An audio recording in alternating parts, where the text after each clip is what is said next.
Puro ra dahon, gisubakan na kog inon-on. Inon-on, gilaway ko kay akong mga anak, dili man mangaon og walay sabaw. Muna nga gaon-on ko. Lami kay na kong lawoy kay gaaso pa. Pero puro lagi na dahon-dahon, pero bahala na. Basta kay naay sabaw akong anak. Then, gaon-on pud ko og pinahumok. Gaon-on kog pinahumok. Akong gilatan kay syempre latan man gyud nang pinahumok. Lami kay nang inon-on nga pinahumok. Impalit ko ani ganinang udto kay pirit budburon man pero mahal ang kilo. 180 day nahanyo nako og 170. Isa ra pud ka kilo akong gipalit kay saon ta man.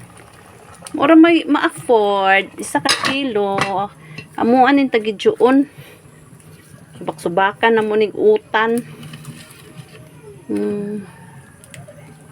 Mauna mag-budget ta karon kay unsaon man nga kabalo nang wa tay mga trabaho ani kinahanglan mag-budget kay di ta mag-budget na unsaon na lay kaunon pagkasunod adlaw sunod adlaw nga wala bay kahumanan ang adlaw. Forever baya ang adlaw nya forever pud ta mukaon man gawas kung mamatay na ta kay di na ta kakaon. Ay buhi pa man ta kinahanglan nga mukaon gyud ta.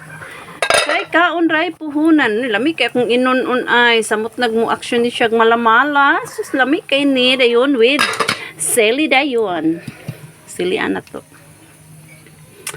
Saon kay kaban naman ta anig agay nakaban naman ta anig pobre.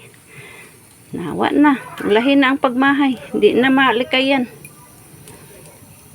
Naigo na ta sa kuan sa bunal nga dumpol di na pwede mabalik ang tanan. Haha charot bitaw ay di na mabalik muna nga agwanta mga inday agwanta ko ani inday kaya saon man nakabanam ng pupubring utin day unya gianak putas pubring utyan day di mao na day nga agwanta ta day muna nga nag utsan food koron day bitaw ay wala to, sayo ko gadigamo kay kuan din ang akong anak wa pa pud siya ka mata.